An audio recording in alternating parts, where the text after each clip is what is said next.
But down in the bottom lane with Lanaya taking up the turtle pretty easily, no contest whatsoever. With Sanji now joins in the fray. We do have the fifth break as well, and Violet Requiem just gonna be knocking right on the Powerful before he even manages to do anything.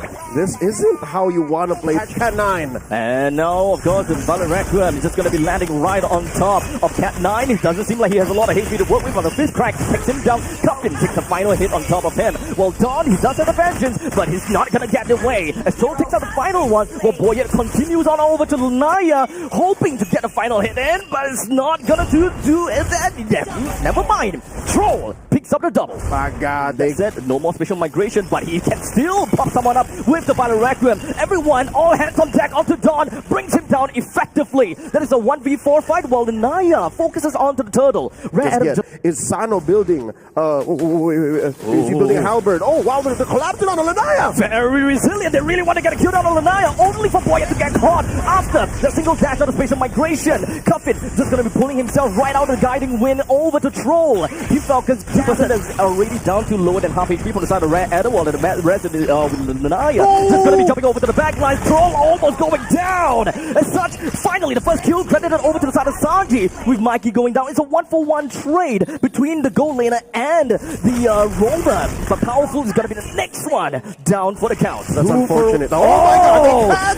That is going to be the length of flat, and will be able to connect on Dawn, followed by the final Requiem, enabling them to get a kill down over to Dawn. The next one on the chopping block is going to be Cat 9, with 3 members left from side of all 3 of the inhibitors is going to be down. Sanji finds himself taken down because of the Ogi shadow kill that Lanaya is throwing right into the face of Team Falcons. The Lord is going to be pushing in and trying to destroy every single one of these turrets that stand in his way. However, the damage from Red Adam is going to be sufficient enough to bring this Lord down, and subsequently the creep waves. All right, not like it's going to touch them at all. Lanaya is all the way out the back and no longer have any more shadows for Lanaya to get himself right out of dodge. Dawn will now try to get himself running out of the way, pops the vengeance only to be flying up to the sky with that final Requiem. But hey, he's still alive out of all of that. But we do have more damage coming from the side of Team Falcons. They want to do everything that they can while Mikey popped out with the Wind of Nature, so no more of the invulnerability from the physical damage anymore. The Circling Eagle pops on the 2, puts Cat 9 and brings down his immortality. Dawn is gonna be next with only 3% left from the side of Red Adam. The crystal is down with Team Falcons taking game 1. Did not cross exactly into the 20.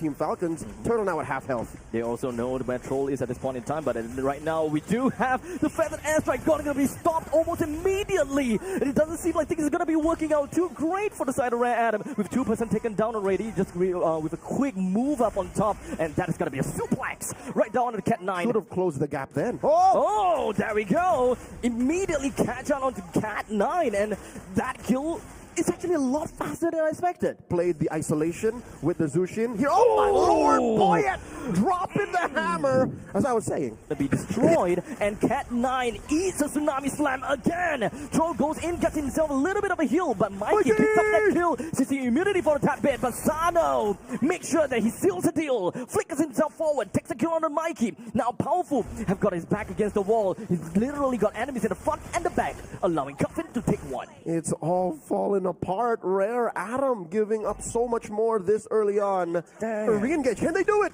And now the flicker coming in from Sanji, but it doesn't seem like the wall is just going to be doing too much for coming in from them. But this is all going to be quite a lot from Troll, as the title strike lands on the 2, but did not translate to any form of kill. As now the Wings by Wings is coming from Cuffin. He did deal a decent amount of damage over to the side of Mikey when it comes to the Feathered Airstrike, but not enough. Oh man, Lord, not again! As now Dawn finds himself taken down, coming from a Tsunami Slam. Another one of these pick-offs that Team Falcons is able to bring for themselves. The ult was enough, and there's a quick knock-up by the Lord Strike! Connects down on the Cat 9, and Boyet now steals the Lord right out of the nose of Rare Adam. So this is going to be the one where we get the answer, as the Feathered Airstrike is going to be popped. Lanaya actually manages to get a kill down over to the side of Sanji, so that is one of the front liners gone. And Lanaya, this is the caster's jinx, man.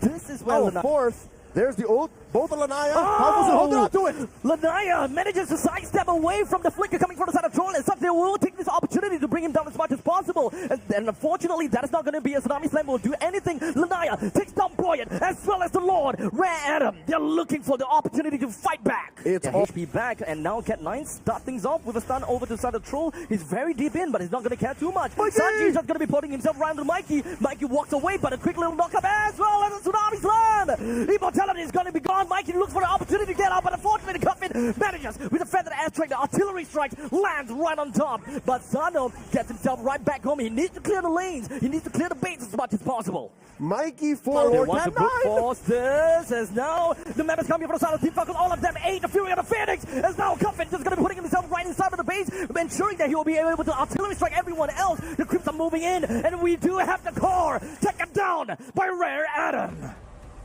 And with that, we're going into game 3. Rare Adam able to work their way into a winning position. Cuffin that has got a hot gun on himself, but it doesn't seem like that will be allowing him to get away. As Powerful takes first, no matter how much you touch him, it's not going to matter for him because he's going to get himself right out of the fight as long as just going to weave in and out of the brushes. But I say a little bit wrong now as Don picks up a kill onto the Hilda. It's going to be an all-out fight coming in from the side of Rare Adam. He's just going to be engaging himself onto the Team Falcons, and Lanaya picks up a kill. He's almost going down, but he gets himself away. Don picks up a double.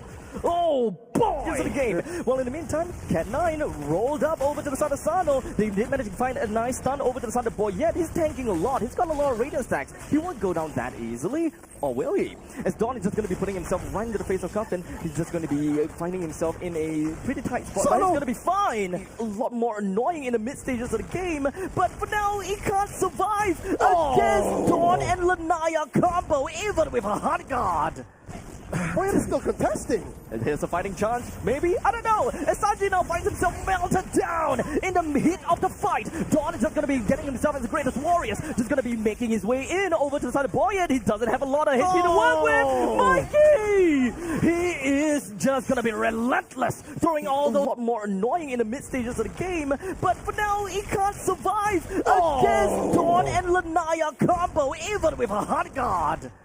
Boyet is still contesting. And here's a fighting chance, maybe? I don't know. As Sanji now finds himself melted down in the heat of the fight. Don is just going to be getting himself as the greatest warriors. Just going to be making his way in over to the side of Boyet. He doesn't have a lot of HP to work with. Mikey! He is just going to be relentless, throwing all the holding himself right at the back to hope that the Atlanta player will be able to do something. As now Cat9 being tatted down, killed by Troll. And perhaps they will be able to move on forward a little bit more. And just start building back up. Oh, Don versus 3. Look at the back. Boyet. He's continuing up to the fight. He's still trying to get himself a little bit of spell vamp going on. Even will go down to the flicker. But now Rare Adam, they are just going to be chasing it right up over to the side of Team Falcons. Troll is going to be the next one down for the count. With 3 men down already, Sanji is looking to be not too healthy, but he's back home. All right. I was trying to be main nukes. Oh no, here they come! Oh, Dawn, right in the heat of the battle. Well, Powerful picks up a kill on the Boyet. That is the only front, okay, no, second only front line left. Sanji is still here though, but at this point in time, with the amount of Marksman coming from the side of Rare Adam, even Sanji will not be able to hold a candle, as now he's just going to be sacrificing himself all the way to the front of the stage. While Team Falcons, they are hoping that they will be able to stop Rare Adam, but Rare Adam takes the series. A reverse sweep by the Chinese squad, taking game number 3 in an admittedly odd fashion. Both teams, they rolled the dice.